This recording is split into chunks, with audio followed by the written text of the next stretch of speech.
حضرت ابو سعید خدری رضی اللہ عنہ سے روایت ہے، رسول اللہ صلی اللہ علیہ وسلم نے فرمایا، مہدی مجھ سے، میری نسل سے ہوگا، اس کی پیشانی فرا اور ناک بلند ہوگی، زمین کو عدل و انصاف سے بھر دے گا، جس سے کہ ظلم و زیادتی سے بھری ہوگی، اور 7 سال تک حکومت کرے گا۔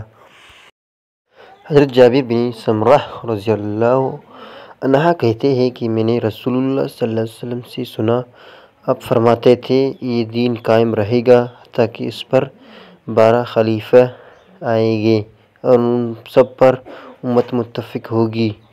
پھر میں نے رسول اللہ صلی اللہ علیہ وسلم سے کوئی بات سنی مگر میں اسے سمجھ نہ سکا، تو میں نے اپنے والد سے پوچھا کہ آپ نے کیا فرمایا؟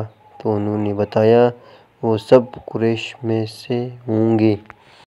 سیدنا علی رضی اللہ عنہ بیان کرتے ہیں، نبی صلی اللہ علیہ وسلم نے فرمایا، اگر اس زمانے سے ایک دن بھی باقی ہوا تو اللہ تعالیٰ میرے اہل بیت سے ایک آدمی کو اٹھائے گا جو اسے عدل سے بھر دے گا، جسے کہ اسود بن ظلم سعید سے ہمدانی بھری نے ہوگی۔ حضرت جابر بن سمرہ رضی اللہ عنہ سے یہ مذکورہ حدیث بیان کی۔ اس میں مزید ہے کہ جب آپ اپنے گھر واپس آئے تو قریش لوگ آپ کے پاس آئے اور پوچھا کہ پھر کیا ہوگا؟ آپ نے فرمایا، قتل و غارت۔